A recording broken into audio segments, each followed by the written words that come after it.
Привет, путешественники! Вы на канале Go Travel. Планирование отпуска – это уже половина удовольствия, если не считать сборы чемодана. Германия славится своим порядком, Ordnung, и аэропорты здесь не исключение, но везде есть свои нюансы. Перелет на море – это всегда стресс или предвкушение? Сегодня сделаем так, чтобы остался только кайф. Разберем все от немецких правил перевозки жидкости до того, как не переплатить за багаж в аэропорту Франкфурта или Берлина. Мы разберем, как правильно подготовить ручную кладь и багаж, как сэкономить время в аэропорту в Мюнхене или Дюссельдорфе, и что обязательно взять с собой в Турцию и Египет, чтобы не переплачивать на месте. Погнали! Теперь перейдем к самой важной теме для любого путешественника – багаж. Германия славится своим порядком, и лоукостеры вроде Eurowings или Ryanair очень строго следят за каждой деталью. Перевес чемодана здесь может стоить 10-15 евро за килограмм. Так что все нужно планировать заранее. Начнем с того, как упаковать вещи так, чтобы места хватило и все было удобно. Лично я всегда скручиваю одежду в рулончики по методу Кон-Мари. Экономия места ощутимая, и искать нужную вещь проще простого. А в багаж не забудьте положить AirTag или любой трекер. Если чемодан вдруг решит полететь не туда, вы узнаете об этом первыми. А теперь про ручную кладь. Все, что может пролиться или разлиться, обязательно нужно положить в прозрачный пакет с молнией, такой, который полностью закрывается. Каждая бутылочка должна быть не больше 100 мл, а общий объем всех жидкостей в пакете до 1 литра. То есть ни одна бутылочка не больше 100 мл, а все вместе максимум литр. Это очень важно, потому что сотрудники службы безопасности строго проверяют эти правила. Для девушек отдельный совет. Очень обидно, когда забирают духи, которые стоят дорого и превышают 100 мл. Их просто изымают или предлагают выбросить. Так что заранее следите за объемом, иначе потеряете любимый аромат еще до посадки. Что касается техники, ноутбуки, планшеты, пауэрбанки и другие электронные гаджеты берите только с собой в ручную кладь. Перевозить их в зарегистрированном багаже запрещено, иначе могут возникнуть проблемы. Лайфхак. Возьмите с собой пустую многоразовую бутылку для воды. После досмотра почти во всех немецких аэропортах есть фонтанчики с питьевой водой, так что вы сможете бесплатно наполнить бутылку перед посадкой и сэкономить 4-5 евро. И еще один момент. У лоукостеров есть строгие требования к размеру ручной клади. Сумки проверяют специальным пластиковым шаблоном, так называемым калибратором, чтобы убедиться, что они помещаются в разрешенные размеры. Если сумка окажется больше нормы, на борт ее могут не пустить и придется либо доплачивать, либо перекладывать вещи. Так что заранее проверяйте размеры своих рюкзаков и сумок, чтобы избежать лишнего стресса в аэропорту. И еще один важный момент, который многие недооценивают, это чек-ин.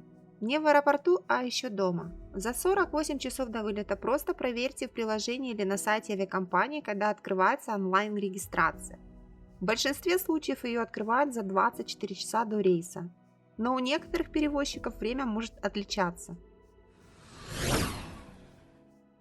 Почему это важно? Потому что в момент открытия регистрации у вас появляется больше выбора, и речь не только о платных местах с дополнительным пространством, а о том, что из обычных мест еще есть нормальный выбор. Чем ближе к вылету, тем меньше вариантов остается.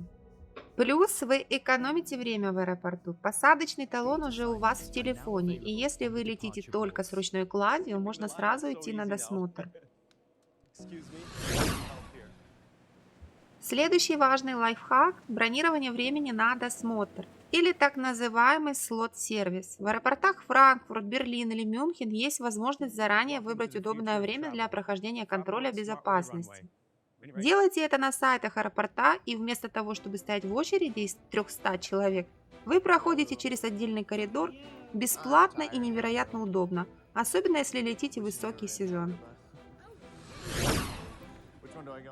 Немного о транспорте до аэропорта. Если едете на Deutsche Bahn, закладывайте минимум 2 часа, а то и больше запаса на дорогу. Пунктуальность поездов сейчас настоящая лотерея. А если едете на машине, бронируйте парковку онлайн заранее, за месяц. Это экономит до 50% стоимости и избавляет от лишнего стресса. И еще пара мелочей, которые делают жизнь проще. Обратите внимание на табло и приложение аэропорта. Там можно следить за задержками рейсов, найти ближайшее кафе и даже посмотреть, где стоят фонтанчики с питьевой водой.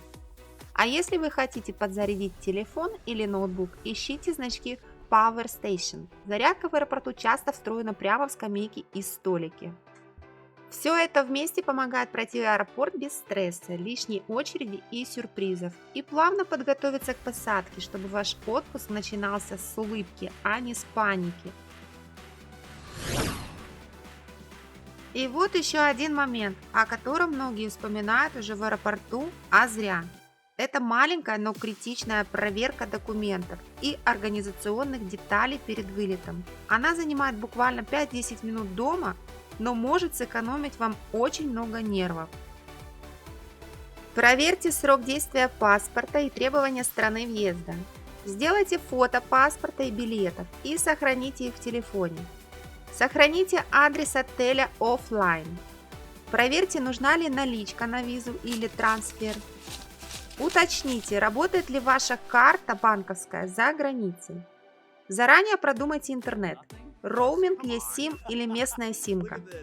И просто взвесьте чемодан дома, это тоже экономит стресс.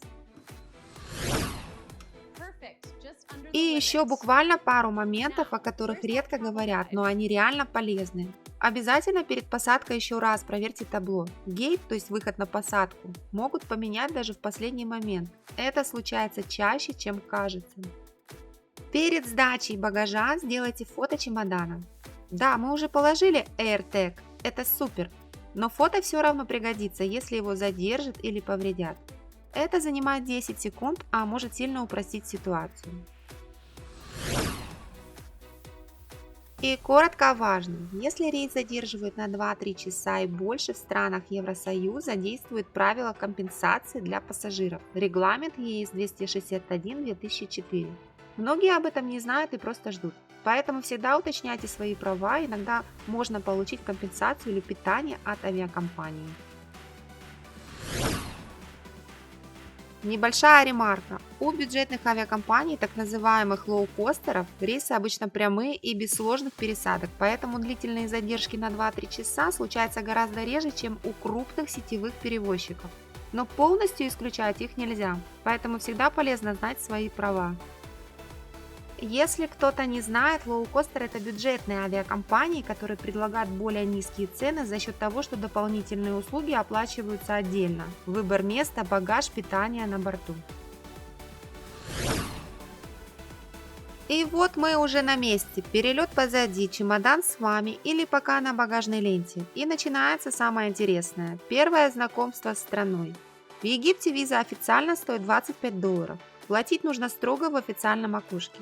Важно знать, ходят слухи, что с 1 марта цена может измениться, поэтому уточняйте актуальную сумму заранее, чтобы не попасть в неприятный сюрприз. Следующий важный момент – связь. Чтобы сразу ориентироваться на месте и пользоваться картами, транспортом и приложениями, советую заранее подготовить варианты. Можно купить местную сим-карту в аэропорту, или, если хотите, поставить и сим-карту типа Эриалу еще дома.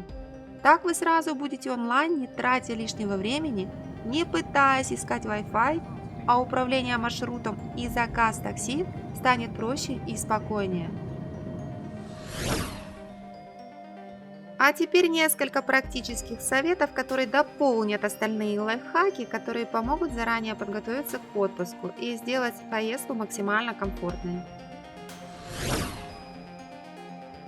Перед поездкой заранее установите на телефон приложения, которые пригодятся вам в путешествии. Это может быть сервис для такси, например, Uber или InDrive. Оба работают и в Египте, и в Турции, и помогут быстро вызвать машину без лишних поисков на месте.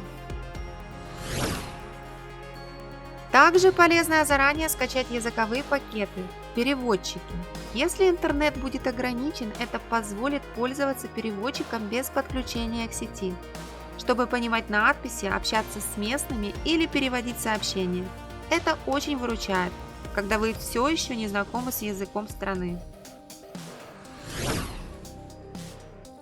Солнцезащитные крема в Египте и Турции чаще дороже и не всегда соответствуют вашим ожиданиям по качеству, в отличие от Германии, где в DM и Rossmann можно найти отличные варианты по цене и надежной защите. Чтобы избежать лишних расходов и быть уверенными в качестве, лучше взять крема с собой из Германии перед поездкой на курорты.